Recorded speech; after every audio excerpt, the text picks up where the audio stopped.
But this princess didn't attract him. You know, she didn't have much behind or in front. You know, flat both ways, built like an ironing board. You know, so he wanted to get out of that marriage. I guess he figured the best way for him to put some space between him and the lady was to go to war. So he decided he wanted to go. So I don't know what made him so lion-hearted. He couldn't stand that woman. So he got out of England to get out of that marriage. So he was to be gone as long as he could. And as they moved across Europe, fortunately for him, his crusade happened to be one of the larger crusades. And so they had a moderate amount of success on his crusade. But another thing that happened on these crusades, a lot of the common people went on these crusades. And as they met defeat left and right, the common people saw something that gave them courage.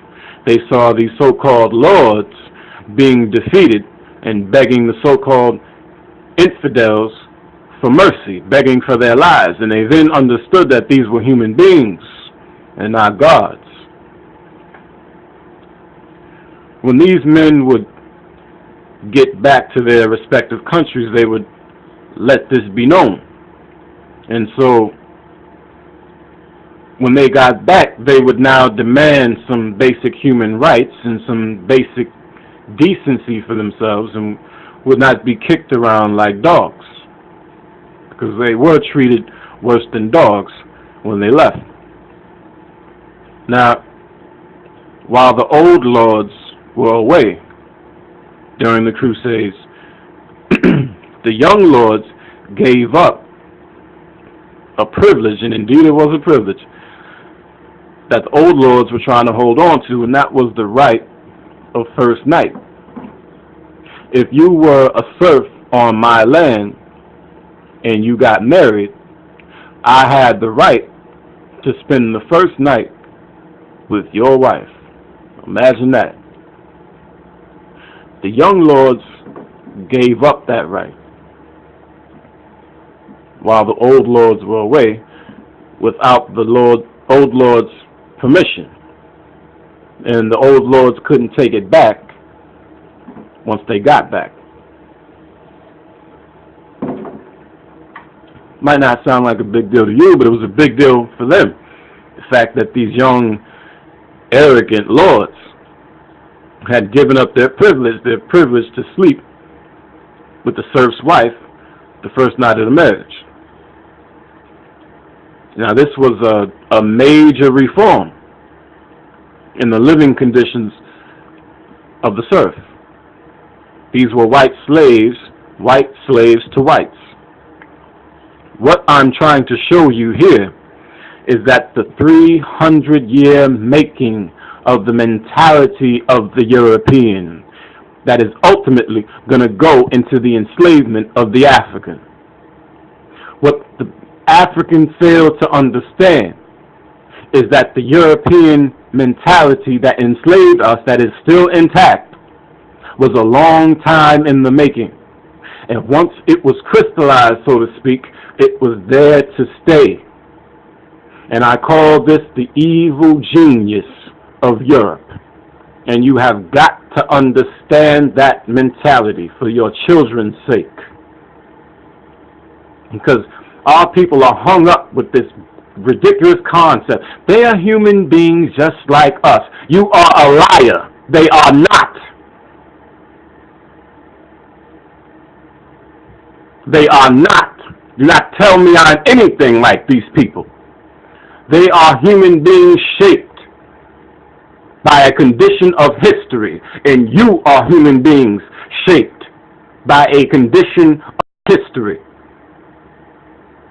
And you are shaped by an environmental condition and by a cultural condition. And if you understand something that I've gone over repeatedly, but I still think you missed the point that all of us have been shaped by three meetings of history. The people of the sand, the people of the sun, and the people of the ice. The Europeans are still the people of the ice to this day. The Africans are still the people of the sun to this day. The Arabs are still the people of the sand to this day. And each one of us act according to the environment that produced us. And you still act with the sentiment and beautiful humanity that came out of that sun.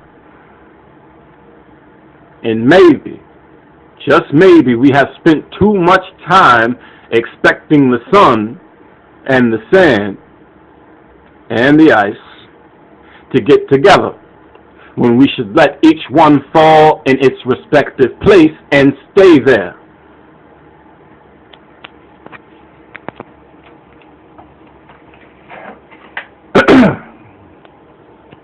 When Marcus Garvey said Africa for the Africans, those at home and those abroad, he indeed had the point. Asia for the Asians, Europe for the Europeans, Africa for the Africans, and let it be.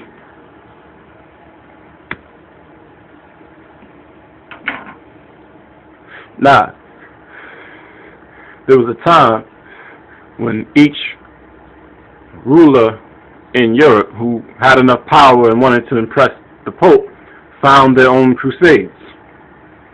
But this petered out until a group of children in Europe decided that if the adults have failed, we will go and rescue the Holy Grail.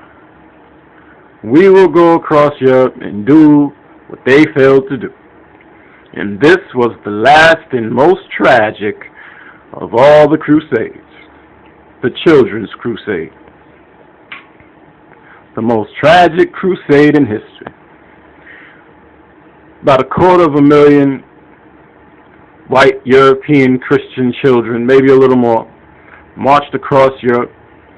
And these kids were sincere, dedicated Christian children, marched across Europe saying that they would go and rescue the Christian ornamentations in the holy places.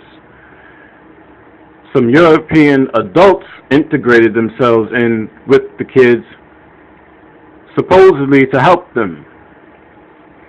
About half of them froze to death, died of hunger. And when they got to the warm waters of the Mediterranean in the spring, they discovered that these adults who supposedly came in to help them were actually slave traders who sold the rest of them to the infidel Arabs that they were supposed to be fighting. One of the most tragic events in European history. Boo-hoo. Now, if the African understood this event, if the African had insight and understood what the Europeans were doing to themselves, we could have saved ourselves from the slave trade. If these people would do that to their own children, there's nothing for me to expect from these monsters. And when the Europeans hit our shores, we would have killed them on sight. And that would have been the end of that.